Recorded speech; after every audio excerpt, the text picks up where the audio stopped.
Well, thank you. It's a pleasure to be here this morning on behalf of Mayor Bloomberg and the administration. I can tell you that the mayor is interested in all of these issues, and we were together yesterday, and he wanted me to first of all thank you and encourage you for all the great work you're doing. Let me also say that we all owe a thanks to John Hayworth for hosting us here at this museum. I've been here several times already in the last few months, and I'm always excited to come, and it's a great facility. John, thank you for those kind remarks and introduction. I think it's a bit overstated, but that's terrific, and I'll take it. You know, Roland, also, too, I think we all, before we go any further, just need to give you a hand for all your organization for putting this together.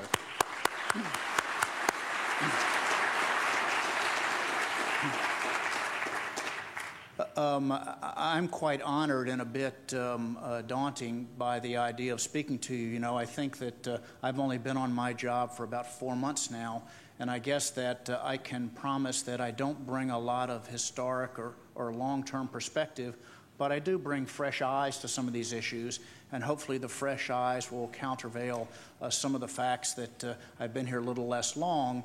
But the good news is I've had lots of great people to work with who've given me advice and perspective and shown me their way around. So let me dive in and kind of try to offer you the perspective from someone who's been at their job just for 3 or 4 months, but already is excited about the prospects of the waterfront and how we've thought about it at City Hall and how we're trying to convene and converge on these issues. And we're looking forward to working with all of you who have such knowledge and perspective.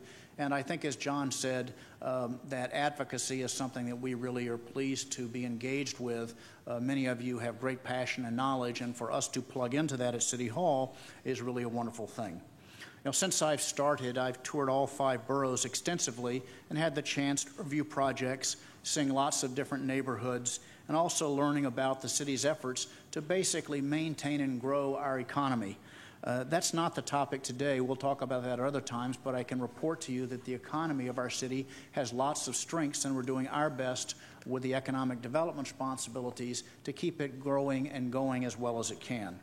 I believe that what we know, and what the topic of today is that New York is a city of islands and water. New York City may be known for its unparalleled skyline, beautiful parks, famous bridges, and grand boulevards, but over 500 miles of waterfront may be its greatest physical asset, and certainly the most important one throughout its history. I've taken the water out. We've begun to speak about the water in City Hall and with our colleagues as the 6th borough.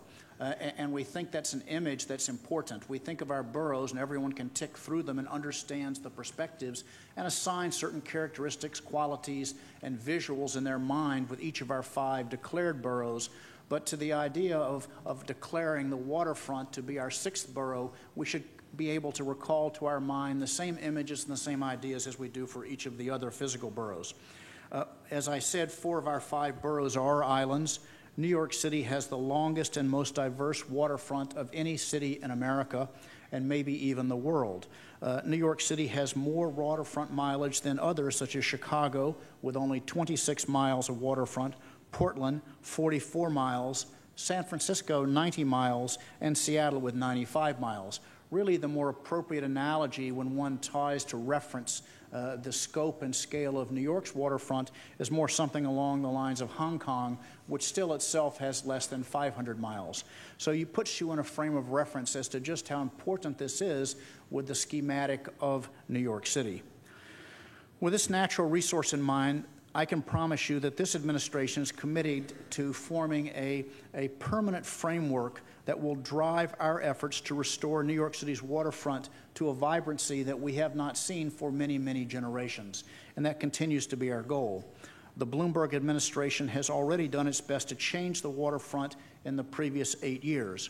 The results, we think, are clear. And I have to say again, this is not something I've been responsible for. I'm just reporting to you on what has been done by many of my colleagues who you're going to hear from later. And one of the ways that we thought about organizing this, and maybe this will be helpful from your perspective, is to think about it from 3 vectors. First is the parks. 2 is basically rezonings and development. And lastly, from the whole concept of the working waterfront.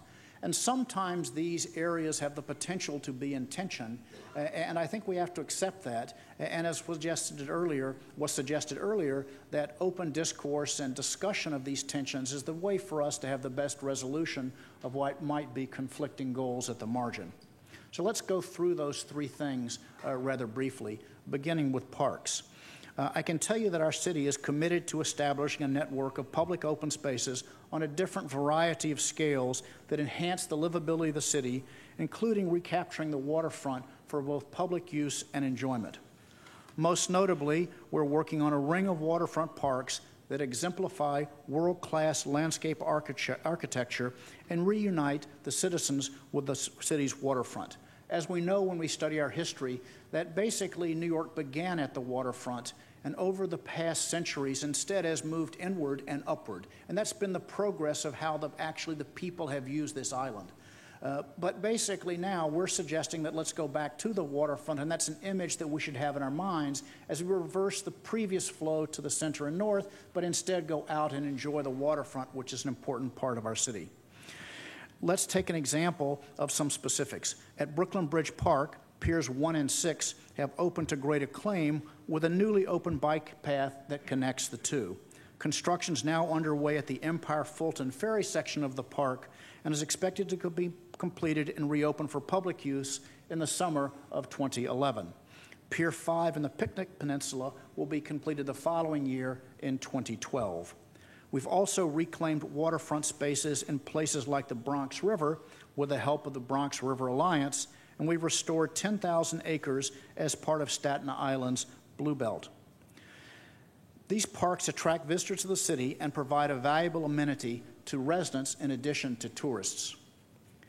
Next, let's talk about rezoning and development. Through rezonings, the city has unleashed private and public investment in waterfront neighborhoods. To date, we have rezoned over 1,000 acres of underutilized waterfront property, including Greenpoint and Williamsburg, Brooklyn, Stapleton and Staten Island, and also Coney Island. Thanks to the city's plan, and many people responsible for it are here today, Coney Island has had its biggest summer ever this past year. More than 430,000 visitors took 1.7 million rides during Luna Park's inaugural season. And we predict that when Scream Zone opens next year, that record will be in the rearview mirror as we have even greater attendance and more use in the park area. Thanks to the mayor's ambitious affordable housing plan, we've also broken ground on 5,000 affordable housing units at Hunters Point South. These investments are making these areas world-class destinations, turning, in some cases, formerly vacant land into vibrant and exciting neighborhoods that are right up against the waterfront. Now let's transition to the third area I spoke of, and that's the opportunity of the working waterfront. We're the second largest port complex in the country, with 5.3 million containers moving in and out of New York and New Jersey. That's $190 billion of trade passing through this port. The administration continues to support economic development on the working waterfront, including our maritime and related support services, which are critical components to New York's and the regional economy. We've done our best to reclaim our shoreline for new business and maritime uses, leading to the creation of good jobs through the revitalization of waterfront industrial properties. As an example, the Phoenix Beverages you've seen is the distributor of Heineken beer to the Atlantic Basin, which is now in Red Hook, Brooklyn. This deal represented the first time that a large volume container shipper within the east of Hudson region could directly benefit from maritime service at a New York City Marine Terminal. The deal allowed for 400 jobs in New York City and will create additional 100 jobs in the future. Also, by moving goods by water, we eliminated 20,000 truck trips annually from the already distressed and crowded streets. Sounds like a win-win to us. While these results are dramatic and have reshaped the city in many ways, we feel like there's much to do and there's not a spirit of resting on our laurels. The economy today requires us to think creatively. Despite these achievements, we recognize that the waterfront and our waterways offer an undertapped economic development resource. Therefore, the team at City Hall and our colleagues are continuing to push for economic development on the water's edge. Recognizing that the ports and the maritime industry are expected to grow, New York must compete internationally with world-class ports and other competitive maritime services. Maritime support services are key to the economy. Though small in number, their function is critical. The workboats within the harbor make the regional economy work, whether it's moving construction goods to supplying the Northeast region with fuel oil. Without these services, there'd be additional traffic on the regional highways and goods would be more expensive in many ways. To keep jobs growing in this sector, we'll do several things. First, partner to expand berth 4 at the New York Container Terminal in Staten Island, which we believe will create 300+ new jobs and making sure that New York's largest port continues to be competitive.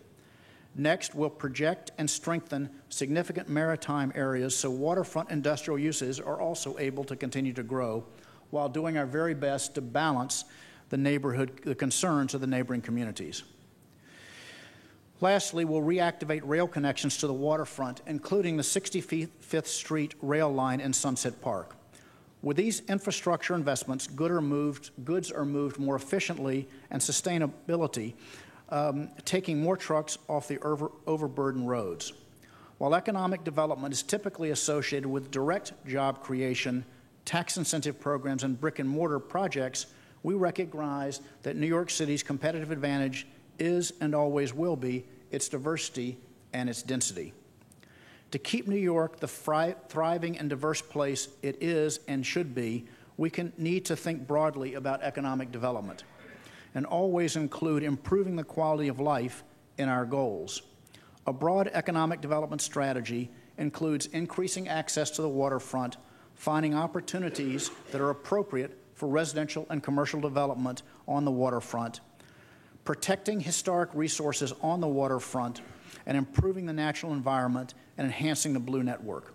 Basically, changing the way, as I spoke earlier, about how New Yorkers experience the water by making it a part of their daily life for recreation and transportation.